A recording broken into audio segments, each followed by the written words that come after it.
Assalamualaikum warahmatullahi wabarakatuh.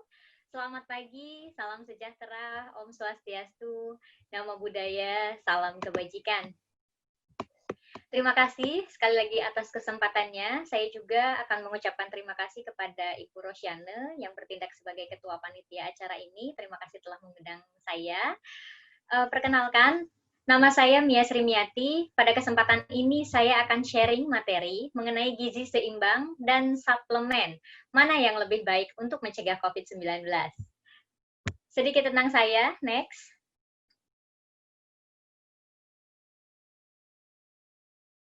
Next. Oke. Saat ini saya diamanahi sebagai Ketua Program Studi Gizi Universitas Binawan. Kemudian selain itu saya juga merupakan saya sedang melanjutkan kuliah juga di IPB. Sekarang lagi di tingkat akhir. Doakan mudah-mudahan cepat lulus.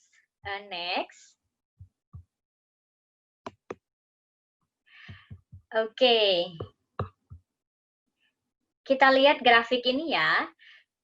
Grafik ini kan meningkat. Nah, saat ini COVID-19 di Indonesia semakin meningkat, bahkan belum mencapai pada puncaknya. Data terakhir, jumlah kasus COVID-19 adalah sebanyak 41.431 dan kasus meninggal sebanyak 2.276. Ini data per tanggal 17 Juni 2020. Bahkan jumlah tambahan kasus per hari juga hingga saat ini pernah mencapai angka rekor, yaitu di 1.300-an kasus dalam sehari. Namun, ternyata dengan data seperti ini, apa yang terjadi? Next, please. Oke, pemerintah sekarang ini menetapkan pelonggaran PSBB dan kita memasuki era new normal. Nah, sebagian dari kita bahkan mungkin tidak WFH lagi, tetapi juga mungkin sudah ada yang WFO atau work from office. Untungnya saat ini belum berlaku untuk dunia pendidikan, terutama mahasiswa dan siswa, sehingga para siswa dan mahasiswa kita resiko terpapar virus COVID-19 menjadi lebih sedikit. Lalu, apa yang harus kita lakukan dalam kondisi saat ini? Next. Oke, sistem. Nah, kita lihat di sini pencegahan untuk COVID-19. Sebenarnya ini sama dengan saat di awal-awal bahwa untuk mencegah COVID-19 itu kita harus sering mencuci tangan menggunakan sabun, kemudian kita juga kalau keluar menggunakan masker, kita juga diminta untuk menghindari kerumunan, kemudian kita juga harus jaga jarak, kemudian kita juga harus menghindari berjabat tangan ketika kita bertemu, mungkin pada saat kita ketemu di kantor, karena kita harus ngantor, ada beberapa kampus juga yang memberlakukan shifting gitu. Jadi misalkan yang masuk itu 50%, nanti 50%-nya nggak masuk, atau ada yang masih WFH, atau kalau beberapa kantor komersial non pendidikan itu kan sudah menerapkan WFO. Jadi kalau misalkan ketemu, saking lamanya tidak ketemu, nggak usah berjabat tangan. Cukup saling sapa aja, atau mungkin salamannya seperti ini aja ya.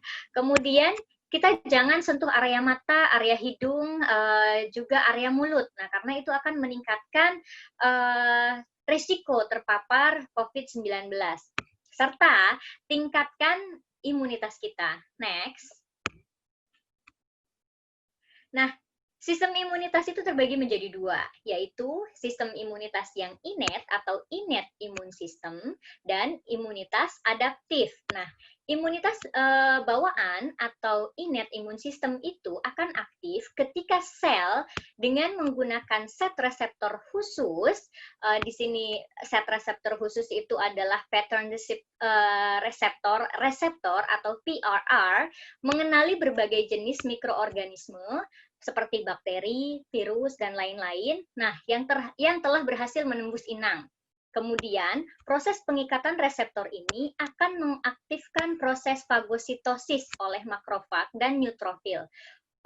Atau juga kalau ada virus, maka akan terjadi pelepasan interferon antivirus.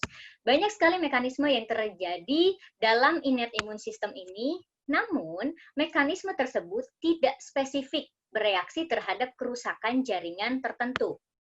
Nah, yang sebelahnya adalah sistem imunitas adaptif atau juga disebut dengan kekebalan spesifik atau didapat. Nah, sistem imunitas ini mengenali dan bereaksi terhadap sejumlah besar zat mikroba dan non-mikroba. Imunitas adaptif ini juga memiliki kemampuan untuk mengenali zat yang berbeda dan kemampuan untuk merespon dengan lebih baik terhadap paparan yang berulang dari mikroba yang sama, yang dikenal dengan memori. Dalam hal ini disebut beta limfosit. Komponen unik dari imunitas adaptif adalah sel yang disebut dengan limfosit tadi ya. Ada limfosit T, ada juga limfosit B, dan produk yang dikeluarkannya seperti antibodi. Nah, zat asing yang memicu respon imun spesifik atau dikenali oleh limfosit atau antibodi disebut sebagai antigen. Kekebalan adaptif didasarkan pada sifat khusus limfosit yang dapat merespon secara selektif terhadap ribuan antigen. Mekanisme adaptif dapat berfungsi sendiri terhadap antigen tertentu, tetapi sebagian besar efeknya terjadi melalui interaksi antibodi dengan komplemen dan sel fagositik dari imunitas bawaan dan dari sel T dengan makrofag yang ditunjukkan oleh garis putus-putus tuh yang ada di tengah tuh, melalui aktivasi mekanisme bawaan ini, respon adaptif sering memicu peradangan, baik peradangan akut maupun peradangan kronis. Next. Oke, ini adalah waktu sistem imun bekerja setelah tubuh kita terkena paparan infeksi. Sistem imunitas bawaan atau innate immune system bekerja berkisar antara 0 sampai dengan 12 jam. Sedangkan imunitas adaptif bekerja 1 sampai dengan 7 hari setelah tubuh kita terpapar infeksi. Hal ini karena aktivasi limfosit membutuhkan waktu yang lebih lama. Jadi, kalau innate immune system itu pertahanan awal, kemudian kalau adaptif imun sistem itu adalah pertahanan yang berikutnya. Lalu, apa yang terjadi ketika virus corona menginfeksi orang dengan imunitas yang baik dan menginfeksi orang dengan imunitas yang rendah? Next. Oke, nah pada gambar ini kita bisa melihat bahwa ketika seseorang dengan imunitas yang rendah terpapar oleh virus corona, maka akan terjadi kelebihan infiltrasi monosit. Itu gambar yang sebelah kiri bawah. Makrofag dan sel T, kemudian terjadi juga badai sitokin. Jadi ada badai sitokin, jadi sitokinnya terlalu banyak yang dikeluarkan. Kemudian juga terjadi edema pulmonari, kemudian juga terjadi pneumonia dan peradangan yang meluas sehingga terjadi kegagalan berbagai organ, terutama dalam hal ini adalah paru-paru. Sehingga orang yang terkena virus corona atau orang yang menderita COVID-19 itu sebagian besar harus diintubasi. Kemudian, sedangkan ketika sistem imunitas kita baik, gambar yang sebelah kanan bawah, maka walaupun kita terpapar virus corona, maka sel yang terpapar atau terinfeksi akan segera dibersihkan. Kemudian virus dinonaktifkan dengan menggunakan antibodi tubuh kita. Peradangan yang terjadi pun akan minimal, serta paru-paru juga menjadi lebih aman. Kalau misalkan teman-teman melihat bahwa yang sebelah kanan itu lebih ramai, ada bintik-bintiknya, sementara kalau yang sebelah kiri itu menjadi lebih bersih. Lalu pertanyaannya, bagaimana cara kita untuk meningkatkan imunitas? Next. Nah, ada banyak sekali informasi yang bisa kita dapatkan untuk menjawab pertanyaan ini. Bahkan di sini, Makedo, Vilela, Devaria, dan Gezi tahun 2019 membuat suatu meta-analisis dengan judul Boosting the Immune System from Science to Meals, Analysis the Infosphere with Google. Jadi dia menggunakan Google untuk mencari artikel. Mereka mengumpulkan sebanyak 185 artikel terkait boosting immune system di Google. Mereka membaginya menjadi dua sumber, yaitu sumber komersial dan sumber berita. Hasilnya adalah bahwa dari kedua sumber tersebut sama-sama menyajikan bahwa diet atau pengaturan pola makan merupakan artikel yang terbanyak ditulis untuk meningkatkan imunitas. Selain itu juga ada konsumsi buah dan menjaga gaya hidup. Nah, mereka dituliskan juga untuk menjaga dan meningkatkan imunitas tubuh. Mereka juga menyajikan hasil analisis terkait dengan bias dari artikel-artikel yang dituliskan. Nah, bias negatif banyak terjadi pada tulisan-tulisan yang dipublikasikan pada web komersial. Next. Nah, bias negatif seperti ini terlihat bahwa terjadi pada web yang komersial, terutama pada vitamin, terutama pada suplemen. Lanjut. Nah, ketika kita mengaitkan hasil analisis tadi, maka kita bisa melihat bahwa Indonesia memiliki panduan umum gizi seimbang. Sekarang sudah gak zaman lagi ya, 4 sehat 5 sempurna, kita tuh sekarang udah punya gizi seimbang, kita punya tumpeng gizi seimbang. Apa sih sebenarnya gizi seimbang itu? Gizi seimbang adalah susunan makanan sehari-hari yang mengandung zat gizi dalam jenis dan jumlah yang sesuai dengan kebutuhan tubuh, dengan memperhatikan prinsip keanekaragaman atau variasi makanan, aktivitas fisik, kebersihan, dan berat badan ideal. Nah, dalam panduan ini, kita harus pertama membiasakan mengkonsumsi aneka ragam makanan pokok.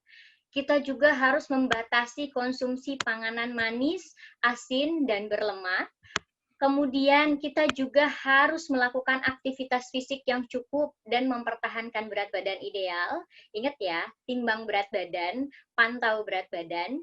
Biasakan mengkonsumsi lauk pauk yang mengandung protein tinggi, cuci tangan pakai sabun dengan air mengalir. Kemudian biasakan sarapan pagi, ini terutama mahasiswa ya, anak kos-kosan ya biasanya suka pada males sarapan. Kemudian biasakan minum air putih yang cukup dan aman. Banyak makan buah dan sayur, jangan bilang buah itu mahal, karena kita bisa memilih dan memilah mana buah yang baik kita konsumsi, baik dari segi kandungan gizi maupun dari segi isi dompet. Kalau misalkan kita merasa buah itu mahal, ya jangan yang dipikirannya itu beli kiwi, beli apel, kemudian beli anggur, ya iya, itu mah mahal. Tetapi kita belinya ya setidaknya pepaya lah ya, pepaya, kemudian nanas murah tuh, pepaya murah, kemudian semangka murah, buah potong atau buah musiman, sehingga kita bisa tetap menjaga asupan buah kita. Nah, biasakan juga membaca label pada kemasan pangan, dan tentunya syukuri dan nikmati aneka ragam makanan. Next. Sedangkan definisi suplemen menurut KBBI adalah sesuatu yang ditambahkan untuk melengkapi atau dalam hal ini sifatnya tambahan.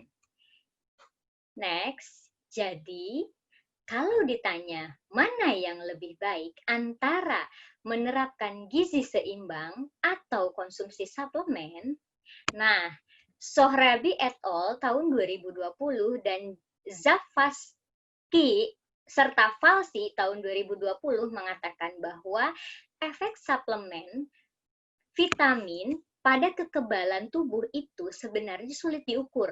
Cara utama untuk meningkatkan kekebalan terhadap infeksi adalah dengan menjaga kebersihan, asupan gizi yang memadai, dan gaya hidup sehat.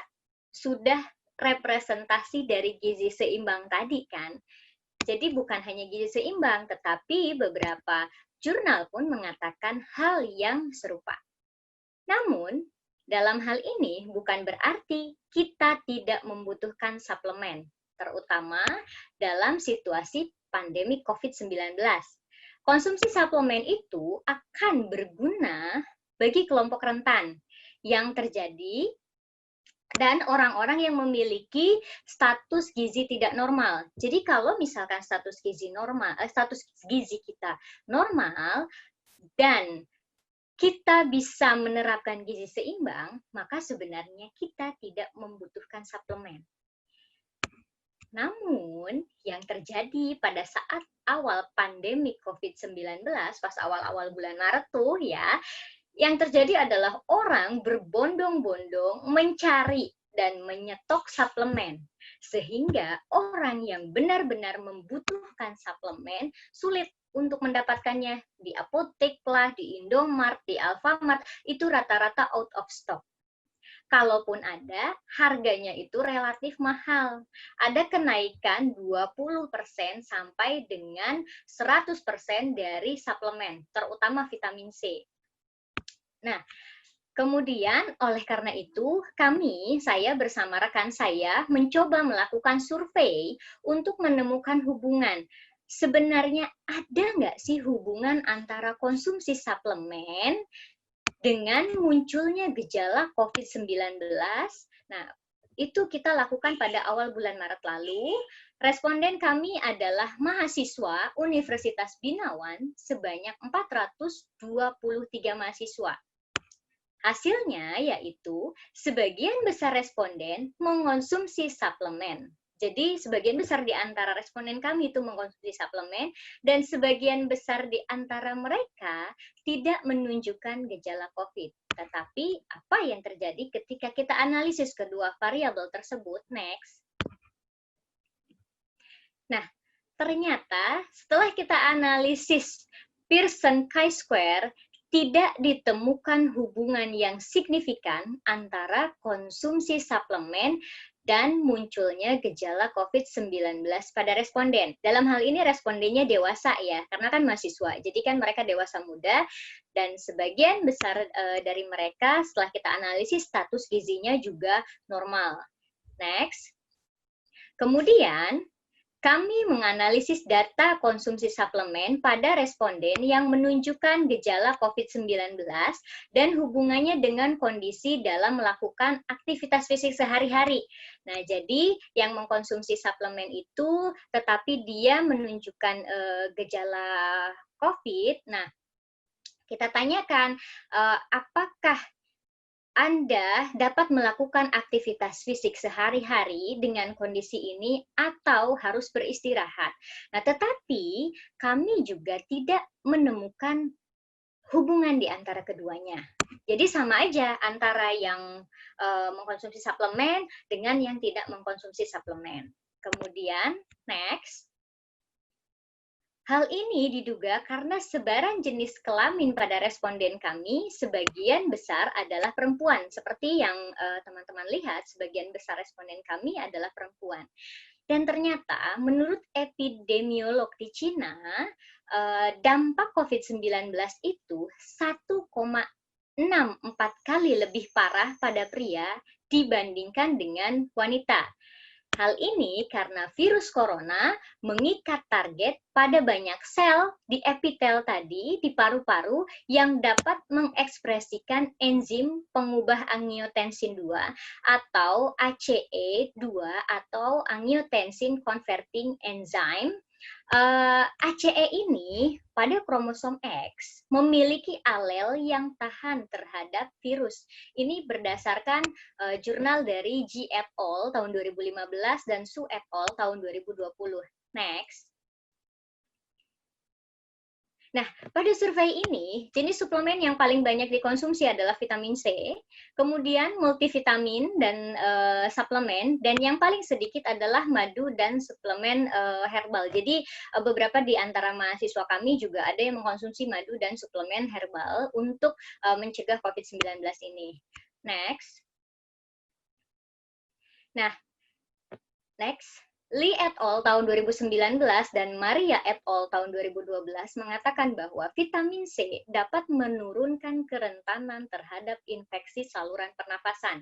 Dan COVID-19 akan menginfeksi saluran pernafasan bawah. Oleh karena itu, dalam jumlah moderat, suplementasi vitamin C dapat disarankan untuk mencegah COVID-19. Jadi boleh gitu ya untuk kita mengkonsumsi vitamin C dalam rangka mencegah COVID-19.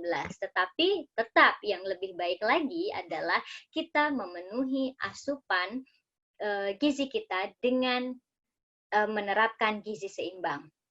Kemudian next, Lee et al. Tahun 2020 pada jurnal The New England Journal of Medicine berjudul Early Transmission Dynamic in Wuhan, China of Novel Coronavirus Infected Pneumonia, mereka menyatakan bahwa dosis tinggi vitamin C intravena telah direkomendasikan untuk pengobatan tahap awal pneumonia COVID-19. Jadi, mereka yang terpapar COVID-19 memang direkomendasikan untuk diinjek vitamin C secara intravena. Next, Adrian et al. Tahun 2020 dalam jurnalnya yang berjudul A Review of Micronutrient and Immune System Working in Harmony to Reduce the Risk of Infection menyatakan bahwa vitamin yang memiliki bukti kuat terhadap virus adalah vitamin C dan vitamin D. Dan juga seng adalah mineral kuat untuk meningkatkan kekebalan tubuh. Tetapi juga terkait dengan dosisnya. Jadi, kalau kita bicara dengan suplemen, maka kita harus perhatikan dosisnya. Karena apa? Karena ada toxicity level dari mikronutrien tersebut. Dan kalau kita mengkonsumsinya dalam bentuk suplemen, resiko untuk terkena toksisitas akan menjadi lebih tinggi. Namun dalam hal ini kalau vitamin C, karena vitamin C adalah vitamin yang larut air dan kalau misalkan kelebihan di dalam tubuh akan dibuang melalui urin, maka biasanya lebih aman. Akan tetapi, kalau kita konsumsi dalam jumlah berlebih, apa yang terjadi? Itu akan memperberat kerja ginjal. Ya, jadi bijaklah kalau misalkan memang teman-teman harus mengkonsumsi suplemen, bijaklah dalam konsumsi suplemen. Next. Ini ada jurnal juga dari Patel et al. Tahun 2019 dalam jurnalnya yang berjudul Baseline Serum Vitamin A and D Levels Determine Benefit of Oral Vitamin A and D Supplement to Humoral Immune Response Following Pediatric Influenza Vaccination.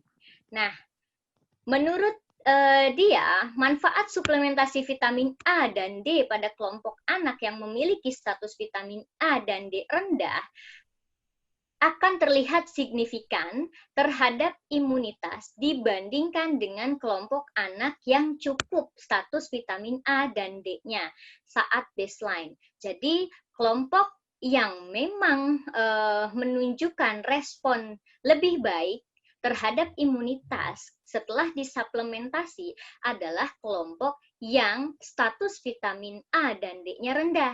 Sementara yang status vitamin A dan D-nya bagus, itu nggak ada perubahan yang signifikan, ya sama saja.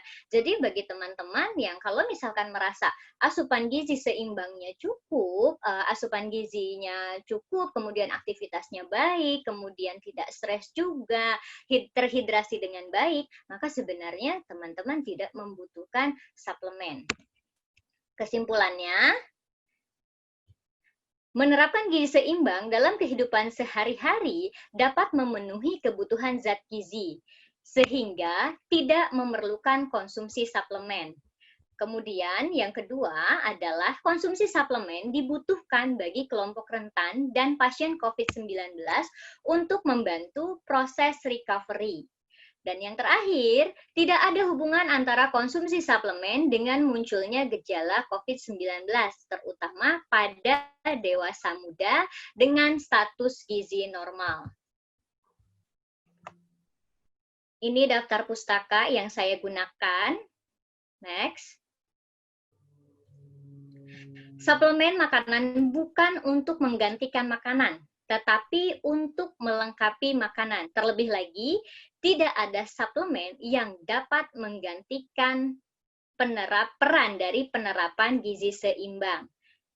Terima kasih.